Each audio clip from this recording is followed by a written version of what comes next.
శేర్లింగంపల్లిలో కేటీఆర్ మాట్లాడారు. ఇప్పుడు ఆ విజువల్స్ చూద్దాం. పేరు పేరున ఎమ్మెల్యే మీరు గెలిపించిన ఎమ్మెల్యే పార్టీని వదిలిపెట్టిపోయినా అన్నా మేమున్నాం, కేసీఆర్ నాయకత్వంతోనే మేము ఉంటామని చెప్పి వచ్చిన మీ అందరికీ నా శిరస్సు వచ్చి హృదయపూర్వకంగా ధన్యవాదాలు తెలియజేస్తాను. గెలిపించింది మీరు, కష్టపడ్డది మీరు. మాట్లాడండి ప్లీజ్ మాట్లాడండి. గెలిపించింది మీరు, కష్టపడ్డది మీరు. వేల మంది కష్టపడితే ఒక్కరు ఎమ్మెల్యే అవుతారు. అట్లాగే కేసీఆర్ గారి నాయకత్వంలో 10 ఏళ్లలో హైదరాబాద్ మహానగరంలో ఒకవైపు అభివృద్ధి, మరొక వైపు సంక్షేమ కార్యక్రమాలను బ్రహ్మాండంగా చేసుకుంటూ మనం ముందుకు సాగినాం. 2014లో ఆనాడు కూర్చోండి అమ్మా, డిస్టర్బ్ చేయకండి, కూర్చోండి మధ్యలో. తమ్ముడు కూర్చోండి बैठ जाओ जरा, बैठ जाओ मुंगड़ కూర్చో. अरे बैठ जाओ भाई, क्या कर रहे हो? बैठ जाओ आराम से बैठो. మీరు కూడా కూర్చోండి ప్లీజ్, కూర్చోండి. వెనకాల కూర్చున్న వాళ్ళు కంటే ముందు కూర్చోండి. మీరు లేదా పక్కన జరగండి, కూర్చోండి లేదా పక్కన జరగండి.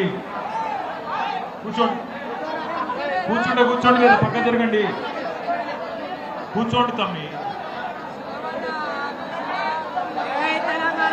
2014లో ఆనాడు తెలంగాణ రాష్ట్రం వచ్చిన తర్వాత పెద్దలు కేసీఆర్ గారి నాయకత్వాన్ని రాష్ట్ర ప్రజలు సంపూర్ణంగా ఆశీర్వదించి, మీరు రాష్ట్రాన్ని సాధించిన నాయకుడు, మీ చేతుల్లోనైతేనే రాష్ట్రం భద్రంగా ఉంటుందని చెప్పి ఆనాడు కేసీఆర్ గారిని ముఖ్యమంత్రిగా చేయడానికే ప్రజలు తీర్పునియడం జరిగింది.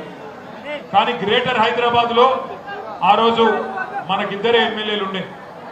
ఒకరు పద్మారావు గారు, మరొకరు మల్కాజ్గిరిలో కనకారెడ్డి గారు.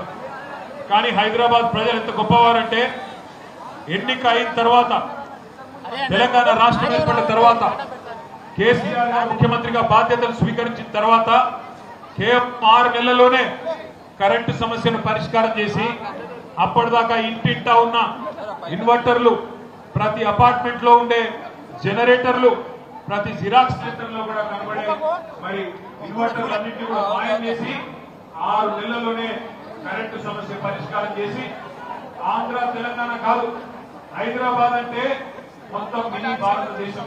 ఇక్కడ లేని వాళ్ళు ఎవరు లేరు. ఆంధ్ర నుండి ఉన్నారు, తెలంగాణ నుండి ఉన్నారు, కర్ణాటక నుండి ఉన్నారు, పంజాబ్, గుజరాత్ అన్ని రాష్ట్రాల నుండి కూడా ఇక్కడికి వచ్చి ప్రజలు స్థిరపడ్డ వాళ్ళు ఉన్నారు.